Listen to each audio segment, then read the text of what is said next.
ሰላም ጤና ይስጥልን ክቡራትና ክቡራን ተመልካቾች ከከፋ ቴሌቪዥን ለሳምንቱ የተመራረጡ አበይት ዜናዎችን ይዘን ቀርበናል። ከዜናዎቹ ጋር ጽዮን ታደለ ነኝ። አብራችሁን ቆዩ።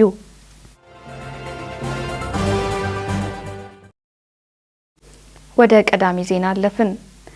ዩኒቨርሲቲው አዲስ የሚመጡ ተማሪዎችን ከማህበረሰቡ ጋር ከማስተሳሰርና የአካባቢውን ስነ ምህዳር ከማስተዋወቅ አኳያ የበኩሉን ድርሻ እየተወጣ መሆኑን ቦንጋ ዩኒቨርሲቲ አስታወቀ። በዩኒቨርሲቲው የቃል ኪዳን ቤተሰብ ትስስር ቀን ማስጀመሪያ መርሃ ግብር ተካሂዷል። ሳሙኤል ቆጭቶ ያዘጋጀውን አማኑኤል ክንፍ ያቀርበዋል።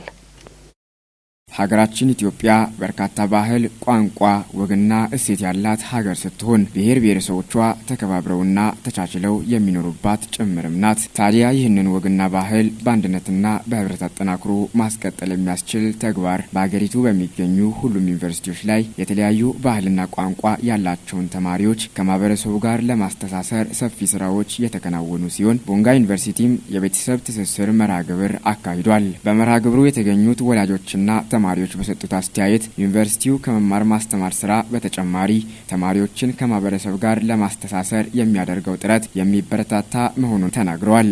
ጎንደር ዩኒቨርሲቲ ላይ ማህበረሰቦች የቃል ኪዳን ልጆቻቸውን ተረክበው እንደዚህ እያስተማሩ ነው። በችግር ጊዜያቸውም እየጠየቁ ነው። በቃ ቤተሰብ ማለት ነው ሲባል እየሰማን ነበርና አሁን በአካል ወደኛ ዩኒቨርሲቲ ስመጣ ደስ ብሎናል። በዚህም እኔም እድለኛ ነኝ። አንድ ልጅ ቃል ኪዳን አንለይ የምትባለውን የመጀመሪያ ዓመት ተማሪ እድሉ ደርሶኝ እሷን እንደ ልጄ ለመንከባከብ ለመጠየቅ ከልጆቼ ከቤተሰብ ጋራ ለማስተዋወቅ አሁን ከሷ ጋራ ቁጭ ብዬ እየተጫወትኩ ነው። በጣም ደስ ብሎኛል። ቃል ኪዳን አንለይ ይባላል። አንደኛ ዓመት ተማሪ ነኝ። ናቹራል ተማሪ። ቦንጋ ዩኒቨርሲቲ በጣም ደስ የሚል ዩኒቨርሲቲ ነው። አረንጓዴ ነው። በጣም ደስ ይላል። ሰውም በጣም ደስ ይላል። እኛ የመጣ ነው በጣም ከሩቅ ቦታ ስለሆነ የብቸኝነት ስሜትም እየተሰማን ስለነበረ አሁን እንደዚህ አይነት እድል በማግኘታችን በጣም ደስ የሚል ነገር ነው። አባቴ ስለሆነም በጣም ደስ ብሎኛል። ደስ ይላል። እኔ በጣም ደስ ብሎኛል። እኔም የሰው ሀገር ልኬ ልጆቼ ይማራሉ። እንደዚህ ያለ ነገር በጣም ደስ ብሎኛል። እኔ የኔን ልጅ ትግራይ ተምሮ እኔ ሂጄ አላስመረኩም። እኔ አልተከታተልኩም።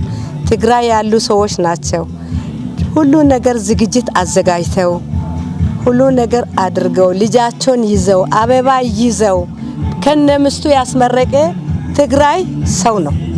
እናትነሽ ጌታቸው ይባላል። ከአርባ ምንጭ ከተማ ነው የመጣሁት። በጣም ደስ ብሎኛል። የምር እናሳቸውን እናት አድርጌ በመቀበልኝ በጣም ደስ ብሎኛል። በጣም ደስተኛ ነኝ። አንድ ልጅ ነው የወሰድኩት። አንድ ልጅ ወስጄ እሱን በኃላፊነት ለመወጣት ስለምፈልግ አንድ ልጅ ነው የወሰድኩት። እንደ ሁለተኛ ወላጅ ያው እሱን እንዲያቅመ ለመወጣት የሚመስሉ ልጆችም ስላሉ ከነሱ ጋር ጓደኛ አድርገ ወንድም ስለሆነ ከነሱ ጋር ወንድም ሆኖ እንዲያዩ ሁሉንም ነገር እንዲደሰቱ ለማድረግ ፍቃደኛ ስለሆንኩት ነው እየወሰድኩ ያለው። ስሜ ሰለሞን ይባላል። ከአርባ ምንጭ አካባቢ ነው። ትንሽ ከአርባ ምንጭ ራቅ የምትል ቦታ አለች። በዛሬው ቀን ደስታ ተሰምቶኛል በጣም። ያው እዚህ ስኖር ቤተሰብ ምናምን የለም፣ በስልክ ነው መገናኛውን። ግን ቤተሰብ ደግሞ አግኝቼ ሲከፋኝ ምን ሲል ቤተሰብ ጋር እንደሄድ በጣም ጥሩ እድል ነው። በጣም ደስታ ተሰምቶ እንደ ወላጅ የተቀበሏቸውን ተማሪዎች እንደ ገዛ ልጆቻቸው ለመንከባከብና የአካባቢውን ስነ ምህዳር ለማላመድ እንዲሁም አካባቢያቸውን ለማስተዋወቅ የበኩላቸውን ድርሻ እንደሚወጡም ገልጸዋል። የቃል ኪዳን ቤተሰብ አስተባባሪ አጥናፉ አስፋው በበኩላቸው አዳዲስ ተማሪዎችን ከማህበረሰቡ ጋር ከማገናኘት ባለፈ የአካባቢውን ማህበረሰብ አኗኗር፣ ባህልና ወግ እንዲያውቁ ጉልህ ሚና እንዳለው ገልጸዋል። እንግዲህ የዚህ የትስስር ዋና ዓላማ ከተለያዩ ከሩቅ የሚመጡ ተማሪዎች የከፋን አካባቢ እንዲያውቁ፣ ባህልን ወግን እንዲረዱ፣ እንዲሁም ከዚህ ደግሞ ወደ ቤተሰቦቻቸው ሲሄዱ ቦንጋ ምን አለ፣ ከፋ ምን አለ፣ ማህበረሰቡ ምን አይነት ነው፣ አኗኗሩ፣ አመጋገቡ፣ ባህሉ ምን ይመስላል የሚለውን ለቤተሰቡ ይዞ ይሄዳል ማለት ነው። አንድ ተማሪ ከጎንደር ጫፍ ቢመጣ እዚህ አንድ ቤተሰብ አለው፣ ጎንደር ላይ አንድ ቤተሰብ አለው። ሁለቱን ቤተሰቦች ያገናኛል። ድልድይ ሆኖ ትስስር ይፈጥራል ማለት ነው። ይህ እንደ ሀገር ሲታይ በጣም ትልቅ ውጤት አለው።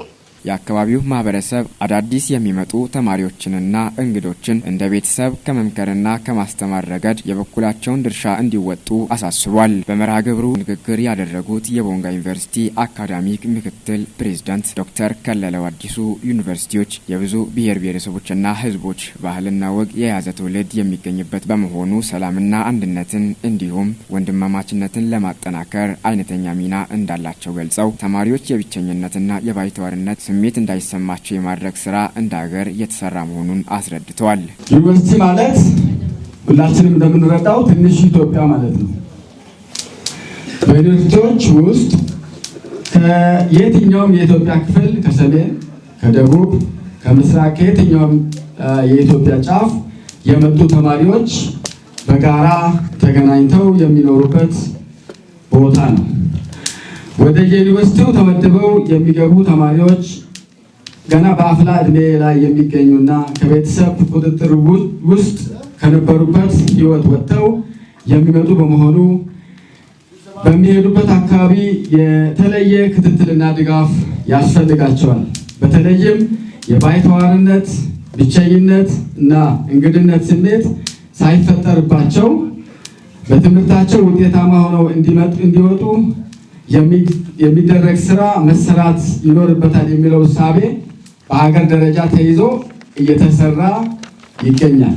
ትግበራው በስኬት እንዲጠናቀቅ ሁሉም የማህበረሰብ ክፍሎች በጋራ መስራት እንደሚገባቸው ዶክተር ከለለው አሳስቧል። በመርሃ ግብሩ የዩኒቨርሲቲው አንደኛ ዓመት ተማሪዎች፣ መምህራንና የአካባቢው ማህበረሰብና ባለድርሻ አካላት ተገኝተዋል። በዞኑ የሚገኙ ብሔር ብሔረሰቦችን ታሪክ፣ ባህልና እሴት ለማሳደግ ጥናት ላይ የተመሰረቱ ስራዎችን ማጠናከር እንደሚገባ የደቡብ ምዕራብ ኢትዮጵያ ሕዝቦች ክልል ብሔር ብሔረሰቦች ምክር ቤት አፈ ጉባኤ አቶ ጌታቸው ኬኒ ተናገሩ። ሰብሳቢው ይህን ያሉት በክልሉ ብሔር ብሔረሰቦች ምክር ቤት አዘጋጅነት የካፈቹ ናይና ጻራ ብሔረሰብ የጋራ እሴት ጥናት ላይ ምክክር በተደረገበት ወቅት ነው። ሳሙኤል ቆጭቶ ያዘጋጀውን ምህረት ማሞ በክልሉ ብሔር ብሔረሰቦች ምክር ቤት አዘጋጅነት በከፋ ዞን የሚገኙ ነባር ብሔረሰቦች የጋራ እሴትን ማጠናከር የሚያስችል ምክክር መድረክ በቦንጋ ከተማ ተካሂዷል። በመድረኩ የተሳተፉ የብሔረሰቦቹ ተወካዮች የማህበረሰቡን ቋንቋ፣ ባህልና እሴት ለማሳደግ እየተከናወኑ ያሉ ተግባራቶች አበረታች መሆናቸውን ገልጸው የተጀመረው እንቅስቃሴ ወደ ላቀ ደረጃ ለማሳደግ የበኩላቸውን ድርሻ እየተወጡ እንደሚገኙ አንስተዋል። በመድረኩ በከፈቹ ናይና ጻራ የጋራ እሴቶች ዙሪያ ጥናታዊ ጽሑፍ ያቀረቡት በደቡብ ምዕራብ ኢትዮጵያ ሕዝቦች ክልላዊ መንግስት ምክር ቤት የግጭት አፈታትና እሴት ጥናት ንቃተ ህገ መንግስት ዳይሬክተር አቶ አትርሴ ዳጉሳም የጥናቱ ዓላማ በዞኑ ያሉ የተለያዩ ብሔር ብሔረሰቦችን የጋራ እሴቶችን ለማሳደግ ነው ብለዋል። እሴቶቻቸውን ማጥናትና እነዛን እሴቶች ለበጎ ዓላማ ሆነዋል። ህብረተሰቡ አንዱ ልምድ እየወሰደ ልምድ እየቀሰመ ወደ ራሱ የሚወስድበት ሂደት መፍጠር ነው። የከፋ የናይ የጻራ ወደ ሸካ ዞንም ወስደን የሸኩም የመጃንገም የሸካቸው ብሔረሰቡን እንዲጠቀሙ ማድረግ ነው። በሸኮ ውስጥ ያሉትን ምዕራብ ኦሞ ውስጥ ያሉትን በክልል ውስጥ ያሉት አጠቃላይ ብሔር ብሔረሰቦች የጋራ እሴቶችን ለይቶ እነሱን ያዳበሩ ያጎለበቱ ሌሎች እንዲያውቁ አድርጎ መጨረሻ ላይ በማሳተም በጥራዝ መልክ አስቀምጦ ለተለያዩ ጥናታዊ ጽሑፎችና ለተለያዩ ነገሮች ማጣቀሻ አድርጎ እንዲጠቀሙ የማድረግ ስራ ነው እየሰራን ያለው። ጥናቱ የነባር ብሔረሰቦችን አኗኗር ዘይቤ የሚዳስስና የጋራ ማንነታቸውና መገለጫቸውን የሚያሳይ መሆኑንም ተናግረዋል። የደቡብ ምዕራብ ኢትዮጵያ ሕዝቦች ክልል ብሔር ብሔረሰቦች ምክር ቤት አፈ ጉባኤ አቶ ጌታቸው ኬኒም በክልሉ የቋንቋና የባህል እንዲሁም የጋራ እሴቶችን ለማሳደግ በተደረገው ጥረትም ማንነትና ባህልን የማስተዋወቅ ስራ በስፋት እየተሰራ ነው ብለዋል። ጥረት ከተደረገባቸው አካባቢዎች አንዱ ከፋ ዞን መሆኑ የተናገሩት አቶ ጌታቸውም ዞኑ የተለያዩ ብሔር ብሔረሰቦች ተከባብሮና ተቻችሎ የሚኖሩበት ነው ብለው ከዚህም በተጨማሪ ለኢኮኖሚ ማህበራዊና ፖለቲካዊ እድገት ከፍተኛ አስተዋጽኦ እያበረከተ መሆኑን ገልጸዋል። የሶስቱ ብሔረሰቦች በክልላችን 13 ብሔረሰቦች አሉ። 13 ብሔረሰቦች ሶስቱ ብሔረሰቦች በከፋ ዞን የሚገኙ ናቸው። ስለዚህ በከፋ ዞን የሚገኙት ካፍቾ፣ ጻራ እና ናይ አሁን ከቀድሞ ክልል ጥናቶች ተደርጎ እኛም አዲስ ክልል ከተደራጀን በኋላ የበለጠ ጥናት ያስፈልጋል ተብሎ ምሁራኖች ጊዜ ሰጥቶ በተገቢው ጥናት የተደረጉበት ሁኔታዎች አሉ። ስለዚህ በተደረገ ጥናት በርካታ በተለይ በሶስቱ ብሔረሰቦች በእሴቶቻቸው በባህላዊ በሁሉም በአስተዳደራዊ በርካታ በኢኮኖሚም በፖለቲካዊ በተለያዩ በከፋ ዞን ባሉት አልፎም በጎረቤት ዞኖች በርካታ አስተዋጽኦ ያበረከቱት ህዝቦች ናቸው። ብሔረሰቦቹ ማንነታቸውና የጋራ እሴቶችን በማጠናከርና በማሳየት ኖረዋል ያሉት አቶ ጌታቸውም ይህንን ታሪክ ባህልና እሴቶችን ለማሳደግ ጥናት ላይ የተመሰረተ ስራዎችን ማጠናከር እንደሚገባም ገልጸዋል። ትልቁና ዋና ነገር ሀገር ሽማግሌዎች፣ የአካባቢ ተወላጆች፣ የአካባቢ ምሁራኖች በተለይ አሁን በጀመርነው ጥናት ላይ በጣም ትልቁ ሚና የሚጫወቱ እነሱ ናቸው። ምክንያቱም መሬት ላይ ያለው ነባራዊ ሁኔታ የሚያውቁት የአካባቢ ምሁራኖች፣ ሀገር ሽማግሌዎች፣ ወጣቶችም ስለሆነ አሁን እኛ ጀመር እንጂ ከዚህ የበለጠ በሚቀሩት ጊዜያቶች ላይ ከዚህ የበለጠ የሚያስፈልጉ መረጃዎችን የሚደብሩ ሀሳቦችም ካለ ጨምሮ ይህን ያጠናነው ጥናት ለክልሉ ብቻ ሳይሆን ለሌሎች ክልሎችም ተሞክሮ እንደሆነና ይህን ተሞክሮ ወስደን በሌሎች ብሔረሰቦች ላይ ለመስፋት ትኩረት ሰጥተን ለመስራት ነው። ያ ክልሉ ከተመሰረተ ቀርቦ ነው የተመሰረተ። ይህ በቀድሞ ክልሉም የተደረጉ ጥናቶች አሉ። ትልቁና ዋና ነገር አሁን እኛ በዚህ በከፋ ዞን ባሉ 3 ብሔረሰቦች ነው የጀመርነው። ስለዚህ ይህን ተሞክሮ ወስደን በሌሎች ላይ የማስፋት ነው ማለት የተጀመሩ ነገሮች አሉ። ግን ይሄ ወደ ጽሁፍ የተቀየረ ስለሌለ ይህን እንደመነሻ አድርገን በሌሎች ብሔረሰቦች ላይ አሰርተን የሚሰራ ይሆናል። በምክክር መድረኩ የከፍቾ ናይና የጻራ ብሔረሰብ ምሁራኖችና ሽማግሌዎች እንዲሁም ባለድርሻ አካላትም ተሳታፊ ሆነዋል። አዳዲስ የስራ እድል ፈጠራ አማራጮችን በማስፋት በሀገር ኢኮኖሚ ግንባታ ሂደት የሚያበረክተውን አስተዋጽኦ ለማሳደግ እንደሚሰራ የኦሞ ባንክ አስታወቀ። የኦሞ ባንክ አክሲዮን ማህበር 4ኛ መደበኛና 3ኛ አስቸኳይ የባለ አክሲዮኖች ጠቅላላ ጉባኤ በአዲስ አበባ አካሂዷል። ወንድሙ ካኬሎ ተጨማሪ ያለው የደቡብ ኢትዮጵያ ክልላዊ መንግስት ርዕሰ መስተዳድርና የኦሞ ባንክ አክሲዮን ማህበር ቦርድ ሰብሳቢው አቶ ጥላሁን ከበደ በመክፈቻ ንግግራቸው ተቋሙ በስካሁኑ ጉዞ በፈታኝ ሀገራዊና ዓለም አቀፋዊ ሁኔታዎች ውስጥ ሆኖም አበረታች አፈጻጸም ማስመዝገቡን አንስተዋል። ተቋሙ ልማት ተኮር ራዕዩን ለማሳካት በግብርና በንግድና በአነስተኛና መካከለኛ ኢንተርፕራይዞች ዘርፍ ለተሰማሩ ደንበኞች የሚያቀርበውን የብድር አገልግሎት ለማሳደግ እየሰራ መሆኑን ተናግረዋል። የቅርንጫፎቹን ቁጥር ወደ 241 በማድረስ ተደራሽነቱን ማስፋቱን ጠቁመዋል። ባንኩ አሁን ለደረሰበት ደረጃ የባለድርሻ አካላትና የታማኝ ደንበኞቹ አስተዋጽኦ የላቀ መሆኑን የገለጹት የቦርዱ ሰብሳቢ አቶ ጥላሁን ከበደ ተቋሙ ውጤታማ እንዲሆን የሰሩትን አመስግነዋል። ለባለ አክሲዮኖች ጠቅላላ ጉባኤ የቀረበው የባንኩ አክሲዮን ማህበር የዳይሬክተሮች ቦርድ የ2017 ሂሳብ ዓመታዊ ሪፖርት እንደሚያስረዳው የባንኩ አጠቃላይ የሀብት መጠን ወደ 9.6 ቢሊዮን ብር አድጓል። ባንኩ የገጠሙትን የቴክኖሎጂና የብድር አሰባሰብ ተግዳሮቶችን በዘላቂነት ለመፍታት ግልጽ መመሪያዎችን አዘጋጅቶ ወደ ስራ መግባቱ በጉባኤው ተነስቷል። የዲጂታል ፋይናንስና የዓለም አቀፍ የባንክ አገልግሎትን ማስፋፋት፣ የካፒታል መጠንና የጥሬ ገንዘብ አቅምን ማጠናከርና አሰራርን ማቀላጠፍ ባንኩ ቀጣይ ራዕዮችን ለማሳካት ያስቀመጣቸው የትኩረት መስኮች ናቸው።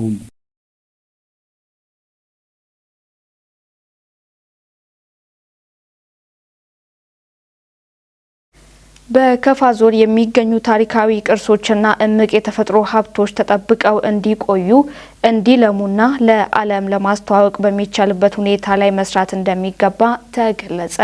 በቱሪዝም ሚኒስቴር መስሪያ ቤት የተመራ ቱር ኢትዮጵያ ልዑክ በከፋ ዞን ዴቻ ወረዳ የቡና መገኛ በሆነችው ማኪራ ቡኒ መንደርን ጎብኝተዋል። አንተነህ ፍቃዱ የቡና ታሪክ ተመራማሪ የሆኑት አቶ ሰለሞን ተክሌ ጎብኚዎቹን ከታሪክ ጋር ለመተዋወቅ እንኳን ደህና መጣችሁ በማለት ቡናን ለዓለም ያበረከተችው ሀገር ካፋ እንደሆነች አስረድተዋል። ኮፊ አረቢካ የተሰኘችው ቦታ ካፋ ነው ያሉት አቶ ሰለሞን የእናትን ስም መልሱ የሚል ዘመቻ ጀምር ያለው በማለትም አብራርተዋል። ለዚህም ቡና ካፋ ላይ በመገኘቱ በርካታ የዓለም ሀገራት የመሰከሩት እና በርካታ የተጻፉ ዶክመንቶች ያለው ስለሆነ ስለሆነ ታሪክን መሻርም ሆነ መቀየር የማይቻል መሆኑን ነው አቶ ሰለሞን የተናገሩት። ኢትዮጵያ ያላትን የቱሪስት መስህቦች ለማልማትና ለማስተዋወቅ ትኩረት ሰጥታ እየሰራች መሆኑን በቱሪዝም ሚኒስቴር የመረጃ ሲኒየር ባለሙያ አቶ አለማየሁ ወርቄዣ ተናግረዋል።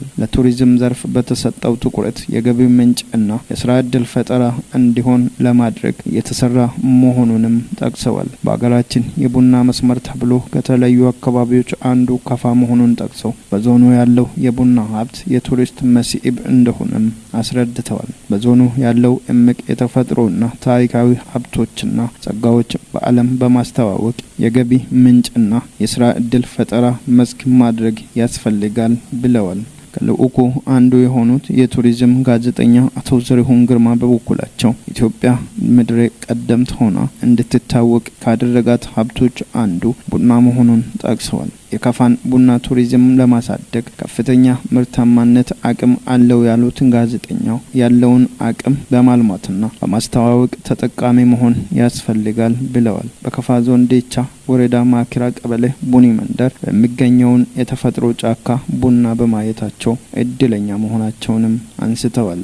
የቡናን ታሪክ ማንም እንደማይቀይረው የተናገሩት ጋዜጠኛ ጎብኚው ታሪክ በራሱ አንድ የቱሪስት መዳረሻ መሆኑን ጠቅሰዋል። የከፋ ዞን ዴቻ ወረዳ ማኪራ ቀበሌ ቡኒ መንደር ለዓለም ቡናን ያበረከተች ምድር መሆኗን በጉብኝቱ ላይ የተገኙት የዴቻ ወረዳ ዋና አስተዳዳሪ አቶ ወንዱ አደሜ ተናግረዋል። አካባቢው ፍጹም ሰላም፣ እንግዳ ተቀባይና ሰው አክባሪ ማህበረሰብ ያለበትና ተፈጥሮና ሰው ተስማምቶ የሚኖሩበት መሆኑን ተናግረዋል።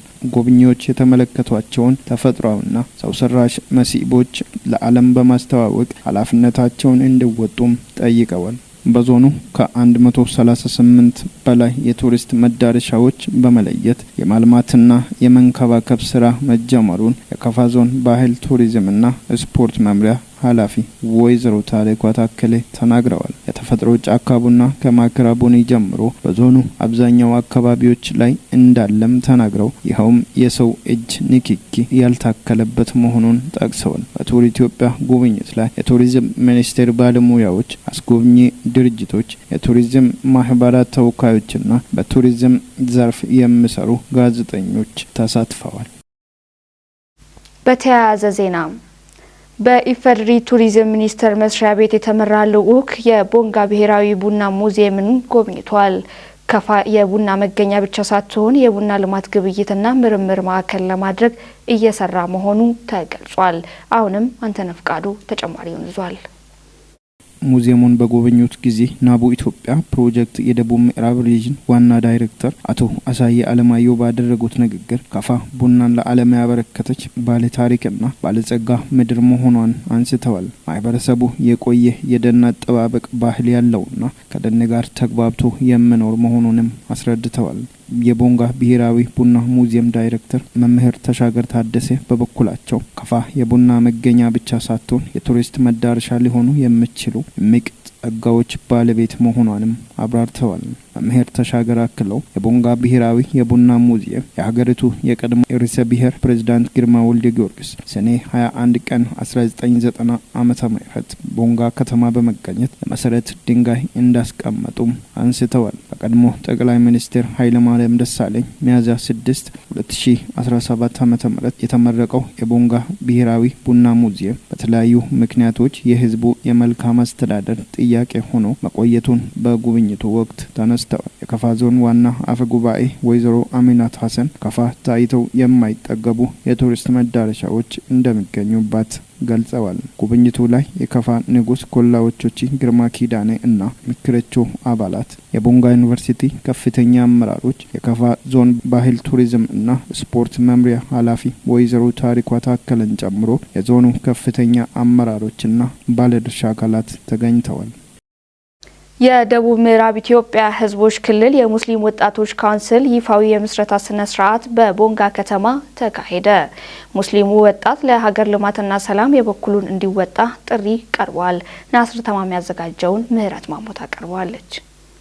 መድረኩን በንግግር የከፈቱት የክልሉ እስልምና ጉዳዮች ምክር ቤት ምክትል ሰብሳቢ ሺህ አደም መሐመድ እንደተናገሩት የኢትዮጵያ ሙስሊሞች በለውጡ መንግስት ያገኘውን እድል ተጠቅመን ለሀገር ሰላምና ልማት የበኩላችንን መወጣት ይገባናልም ብለዋል። ከብዙ ውጣ ውረድ በኋላ አሁን በለውጡ መንግስት ምክንያት ከመጅሊሳችን ጀምሮ እስከ ካውንስሉ ድረስ የምንፈልጋቸውን ብቃት ያላቸውን ኃላፊዎች የተቋማችን መሪ በማድረግ እነሆ ከመንግስት ጋር ተገዳድፈን ያለብንን ችግር ወደ መንግስታችን እያቀረብን ችግራችንን እየፈታልን እኛም ደግሞ መንግስታችን የሚያቀርበውን ሐሳብ ተገቢ የሆነውን መልስ እየሰጠን እነሆ እዚህ ደርሰናል ማለት ነው።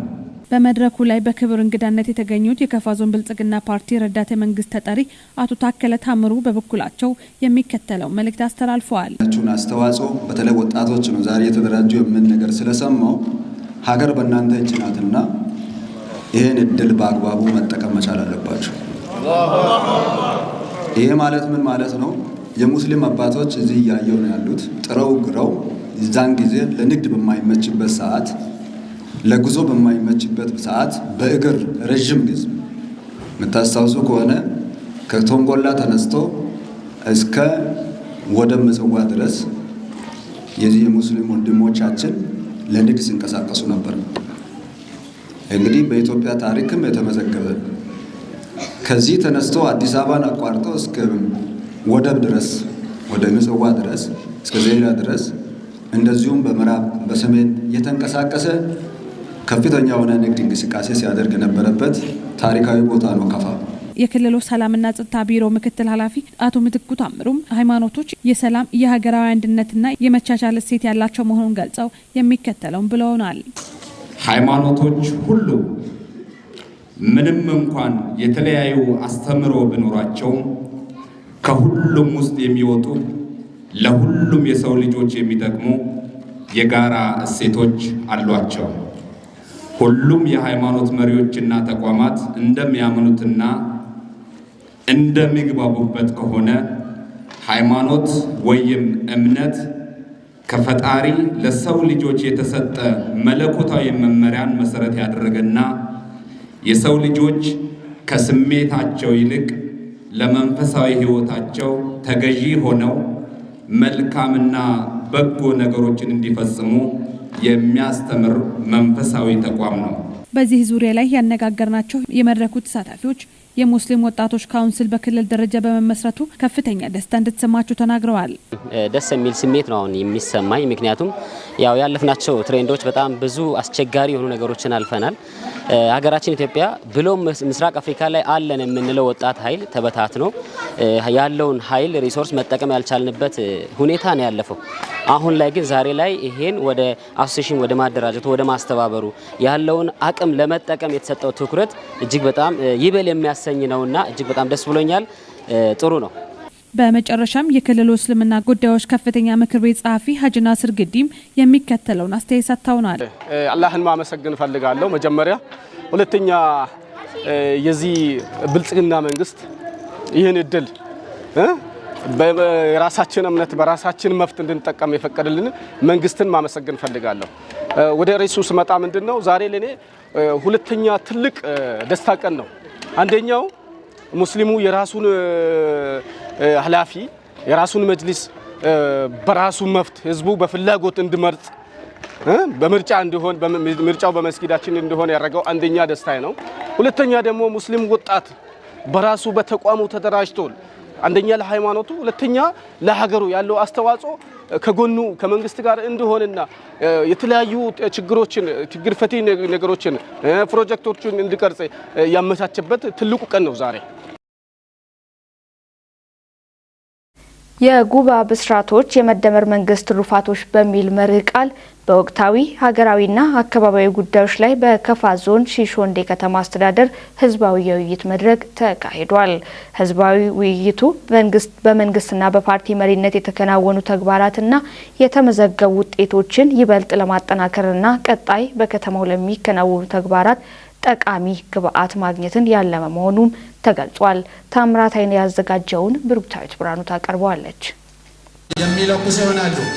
አራቱም አንድ ሆነው ለኩሷል።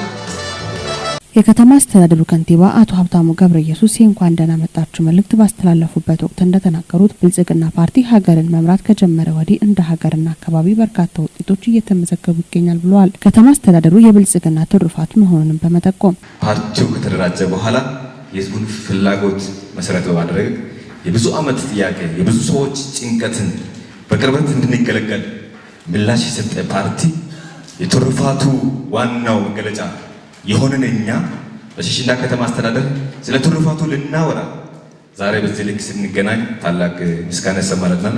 ፓርቲው ምስጋና እንደተቀበለ በውይይት መድረኩ ንግግር ያደረጉት የካፋ ዞን ምክትል አስተዳዳሪና የገቢዎች መምሪያ ኃላፊ አቶ ደመላሽ ንጉሴ ባለፉት ባለውጥ ዓመታት በሁሉም ዘርፍ የተመዘገቡ ተጨባጭ ውጤቶች መኖራቸውን ጠቁመው ይህም ተጠናክሮ እንዲቀጥል ሁሉም በጋራ ሊረባረብ እንደሚገባ አስገንዝበዋል።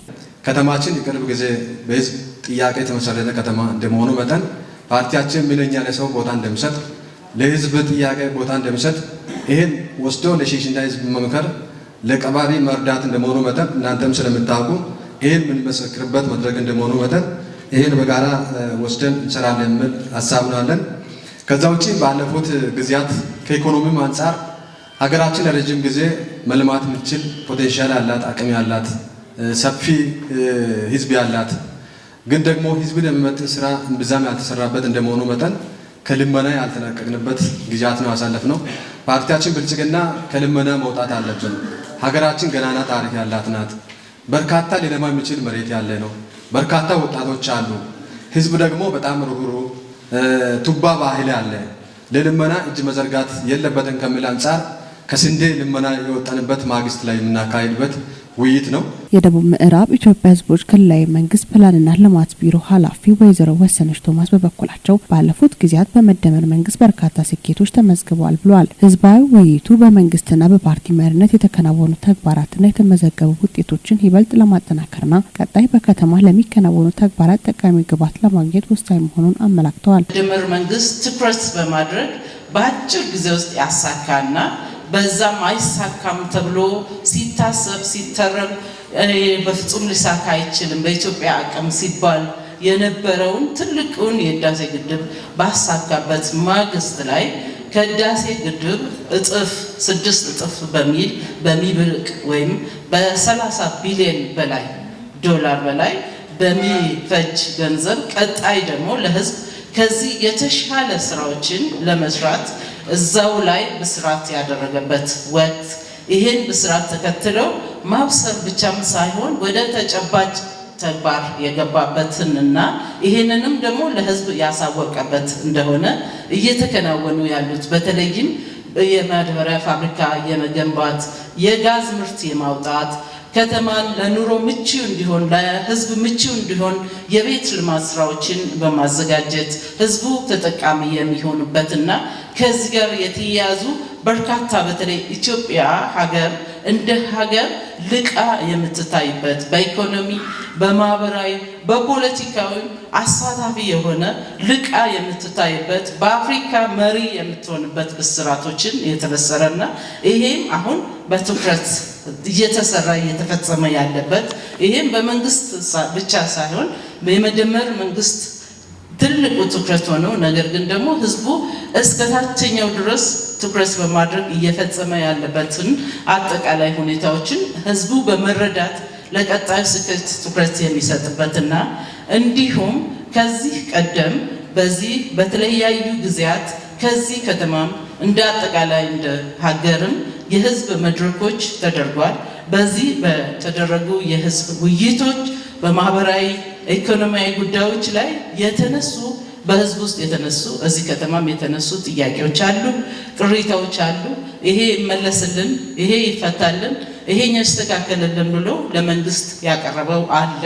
ይሄን ቅሬታዎችን የተነሱትን አጠቃላይ አድሬስ በማድረግ ጆሮ በመስጠት ህዝቡን በማድመጥ አጠቃላይ ይሄ ምን ደረጃ ላይ ደረሰ፣ የተነሱ ጥያቄዎች ምላሽ አግኝተዋል ወይ፣ ምላሽ ያገኙ ማን ናቸው? ከማን ጋር ነው ምላሽ ያገኙ?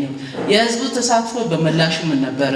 የመንግስት ተሳትፎ ምን ነበረ? በሚሉ ጉዳዮች ላይ በስፋት የምንመክርበት የከተማ አስተዳደሩ ከንቲባ አቶ ሀብታሙ ገብረ ኢየሱስ በከተማ አስተዳደሩ እስካሁን የተከናወኑ ስራዎችና የቀጣይ ትኩረት አቅጣጫዎችን የሚጠቁም ሰነድ አቅርበው ውይይት ተደርጎበታል። እንደ ሀገርና እንደ አካባቢ ተጨባጭ ለውጦች እየታዩ መምጣታቸውን የመድረኩ ተሳታፊዎች አንስተዋል። የሀገራዊና አካባቢ ጉዳዮች ላይ በጋራ በመመካከር ስራዎችን ተናቦና ተቀራርቦ ለመስራት ትልቅ ሚና እንዳለውን በመጠቆም እንደ ሀገር የሚሆን አካባቢ በመተባበር ያስመዘገብናቸውን ድሎች ተጠናክሮ እንዲቀጥሉ በጋራ ልንረባረብ ይገባል ሲሉም ያላቸውን ቁርጠኝነት አረጋግጠዋል።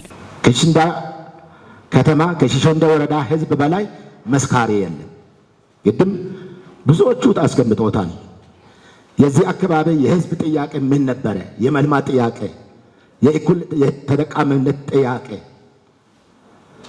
የመብት ጥያቄዎች ብዙ ጊዜ ሲነሱ ነበር። ብዙ ጥያቄዎች በአባቶቻችን ሲነሱ ነበር። ይህንን ጥያቄ ደግሞ በሚነሳበት ጊዜ የሚሰጠው አላስፈላጊ የሆነ መጥፎ ቃላቶች ነበሩ። ጠባብ የተባለ የማደግ የመልማት ጥያቄ ሲቀርብ ጠባብ እየተባለ እየተሸማቀቅን ስንመለስ የነበርንበት ሁኔታዎች አሉ። አሁን እዚህ ከተማ ሁለት ከተሞች አሉ፣ ዋቻና ሽሽንዳ። ሁለቱም እኩል ማደግ ይፈልጋሉ። በእውነት እኩል ማደግ ይፈልጋሉ። እነዛን ከተሞች በወቅቱ ስመራ የነበረው አመራር ሲሸማቀቅ ነው የነበረው። ምክንያቱም ወዴት እንደሚወስን በጣም ግራ ገብቶት ሲሸማቀቅ ነው የኖረው። ዛሬ ግን ሁለቱም እኩል በጣም እያደጉ ነው ያሉት። አሁን በአይን የሚታዩ ስራዎች ከተሰራ ለራሴ ነው የሚሰራውን የሚለው ነገር አለው ህዝቡ መካከል። ስለዚህ አሁን መንግስት እያሳየ ያለው እየተጋ ያለው እየሰራ ያለው ነገር ይሁን የሚያስብል ነው። እኛም አለለለ ቀጥል አብረን እንሰራለን የሚል የሚያስብል ነውና ነገ ለትውልድ ጥሩ አሻራን ጥለን ሁላችንም እናልፋለን የሚል ሀሳቡ አለ፣ ህልሙም አለ። ከሚታዩ ነገሮች ስንነሳ የከተማ አስተዳደሩ የመንግስት የስራ ኃላፊዎች፣ የሀገር ሽማግሌዎች፣ የሃይማኖት አባቶችና ሌሎች የህብረተሰብ ክፍል ተወካዮች የውይይቱ ተሳታፊ ናቸው። በተመሳሳይ ዜና የጉባ ብስራቶች የኢትዮጵያን ጥፋት የቀየሩ መሆናቸው ተገለጸ። በከፋ ዞን አውራዳ ከተማ አስተዳደርም ህዝባዊ የውይይት መድረክ ተካሂዷል። በላቸው በላይ ያዘጋጀውን ምህረት ማሞ። በከፋ ዞን አውራዳ ከተማ አስተዳደር የጉባ ብስራቶች የመደመር መንግስት ትሩፋት በሚል መርህ ቃል ህዝባዊ ውይይት መድረክ ተካሂዷል። በመድረኩ የተገኙት የደቡብ ምዕራብ ኢትዮጵያ ህዝቦች ክልል መንግስት ኮሚኒኬሽን ጉዳዮች ቢሮ ኃላፊ አቶ የሸዋ ሰለሞን እንደገለጹት በጉባ ሰማይ ስር የተበሰሩ ትላልቅ ሜጋ ፕሮጀክቶች የኢትዮጵያን ጥፋት የቀየሩ እንዲሁም የሀገሪቱን ስብራት የጠገኑ ናቸው ብለዋል። በሀገር ደረጃ የተበሰሩ እኚህ ሜጋ ፕሮጀክቶች ተጠናቆ የዜጎችን ኑሮ እንዲቀይሩ ሁሉም የበኩሉን ሊወጣ እንደሚገባ አሳስበዋል። የዚህ ውይይት ዓላማም ህዝቡ ራሱ የተሳተፈባቸው የመደመር መንግስት ትሩፋት የሆኑ ዋና ዋና ስኬቶችና ቀጣይ ብስራቶች ዙሪያ ግንዛቤ መፍጠር፣ እነዚህ ድሎችና ብስራቶች ወደ ላቀ ደረጃ እንዲሸጋገሩ ማድረግ መሆኑን አስገንዝበው በዚህ ህዝቡም የበኩሉ ሚና ሊወጣ እንደሚገባ አሳስበዋል። የከፋ ዞን ብልጽግና ፓርቲ መንግስት ረዳት ተጠሪ አቶ ታከለ ታምሩ በበኩላቸው ህዝባዊ ውይይት ዋና ዓላማው ህዝብን ማዳመጥ ነው፣ ህዝቡም የሚሰጣቸውን ግብዓቶች ወስዶ ተፈጻሚ ማድረግ መሆኑን አብራርተዋል። ኢትዮጵያ በማንሰራራት ላይ ትገኛለች ያሉት አቶ ታከለም የበለጸገች ኢትዮጵያን ለቀጣይ ትውልድ ለማስረከብ መንግስት በትኩረት እየሰራ ይገኛልን ብለዋል። ባለፉት ዓመታት ህገወጥ ንግድና ምክንያታዊ ያልሆኑ የዋጋ ጭማሪ ላይ መንግስት በወሰደው እርምጃዎች ችግሮቹ እየተፈቱ መምጣታቸውን አቶ ታከለ አመላክተዋል። በሌላ በኩል በከተሞች የተጀመረው የከንቲባ ችሎት በከተማዎች እየታየ ያለውን የመልካም አስተዳደር ችግሮችን በመፍታት ረገድ ሚናው የጎላ መሆኑን ገልጿል። በዞኑ በሁሉም መዋቅሮች ሞዴል ትምህርት ቤቶችን መገንባት፣ የበጋ ስንዴ ተግባርን ጨምሮ አጠቃላይ በሁሉም ዘርፎች እየተመዘገበ ያለው ውጤትን ማጠናከርና መደገፍ ያስፈልጋልን ብለዋል። የአውራዳ ከተማ አስተዳደር ከንቲባ አቶ ታረቀኝ ኃይሌ በበኩላቸውም በከተማው ብልጽግና ፓርቲ ባለፉት ለውጥ ዓመታት አዳዲስ ሀሳቦችን ተግባራዊ በማድረግ ለውጡን እያመጣ ይገኛልን ብለዋል። መንግስት ከተስፋ ብርሃን ወደሚጨበጥበት ብርሃን በመሸጋገር የሀገሪቱን ለውጥ እያፋጠነ ይገኛል ያሉት ከንቲባውም ከነዚህም በጋ ስንዴ፣ የሌማት ትሩፋት ስራም፣ የከተማና የገጠር ኮሪደርን ጨምሮ ሰፋፊ ስራዎች እየተሰሩ መሆናቸውንም ገልጸዋል። የጉባ ብስራቶች የመደመር መንግስት ሩፋቶች በሚል መሪ ቃል ለዚህ መድረክ የተዘጋጀ ሰነድ በከተማ ከንቲባ አቶ ታረቀኝ ኃይለ ቀርበዋል። በቀረበው ሰነድ ላይ አስተያየት የሰጡት የከፋ ዞን አውራዳ ከተማ ነዋሪዎች ብልጽግና ፓርቲ አዳማጭና መላሽ ፓርቲ በመሆኑም ከቦንጋ ኦሞ ጮጫ የሚወስዱ የአስፓልት መንገድ መንግስት ትኩረት በማድረግ እንዲሰራ አሳስበዋል። መንገዱ ታቅዶ የቆየ መሆኑን ያወሱት ነዋሪዎቹም መንግስት አፋጣኝ ምላሽ በመስጠት መንገዱ እንዲያሰራላቸውም ጠይቀዋል። ከተማው ለሶስት መዋቅሮች ማዕከል በመሆኑና ህዝብ በብዛት የሚገኝበት አካባቢ በመሆኑም ለሆስፒታል ጥያቄ ምላሽ እንዲሰጥም ጠይቀዋል። መንግስት የጀመረው የልማት ትሩፋትና የበጋ ስንዴ ተግባርን ጨምሮም ትላልቅ ሜጋ ፕሮጀክቶችን አጠናክሮ ማስቀጠል አለብንም ብለዋል። ህገወጥ የሆኑ የንግድ ስርዓትን ለመከላከል መንግስት የጀመረውን ተግባር አጠናክሮ እንደሚያስቀጥል ማስተያየት ሰጥተዋል። የቀይ ባህር ጥያቄ የህልውና ጥያቄ እንጂ የቅንጦት አይደለም ያሉት ነዋሪዎቹም መንግስት ይህንን መነሻ በማድረግ የጀመረውን ትግል ማስቀጠል እንዳለበትም አሳስበዋል። የአውራዳ ከተማ አስተዳደር ከንቲባ አቶ ታረቀኝ ኃይሌም ከተማውን በተመለከተ ለተነሳው ጥያቄም በሰጡት ምላሽም የገቢ አማራጮችን በአግባቡ በመሰብሰብ የተጀመሩ የልማትና የመልካም አስተዳደር ጥያቄዎችን ለመመለስ እንዲሁም ህገወጥ ንግድ ስርዓት እንዳይዝ የከተማ አስተዳደሩ ቁርጠኛ ሆኖ ይሰራልን ብለዋል።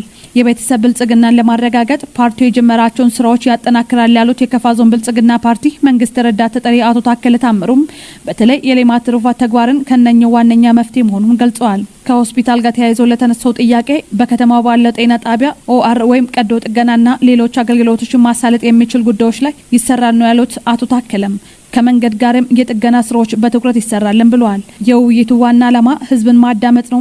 ህዝቡም የሚሰጣቸውን ግብዓቶች ወስዶ በዕለት ተዕለት ስራ ውስጥም ተፈጻሚ ለማድረግ ነው ያሉት ደግሞ የደቡብ ምዕራብ ኢትዮጵያ ህዝቦች ክልል መንግስት ኮሚኒኬሽን ጉዳይ ቢሮ ኃላፊም አቶ ይሸዋስ አለሙ ውይይቱም በህዝብና በመንግስት መካከል መደማመጥ መኖሩን ያመላከተ መድረክ መሆኑን አንስተዋል። በአካባቢው የሚነሱ የመንገድ ጥያቄዎች ላይ ምላሽ የሰጡት አቶ ይሸዋስ አለሙ የክልሉ መንግስት የጥገና ስራ ላይ ትኩረት በማድረግ እየሰራ ነው ብለዋል። ከሆስፒታል ጋር አያይዞ ነዋሪዎች ላነሱ ጥያቄ ደግሞ የክልል መንግስት ቦታቸውን በጥናት በመለየትና ተደራሽ ለማድረግ በየደረጃ እየሰራ መሆኑን ጠቁመዋል።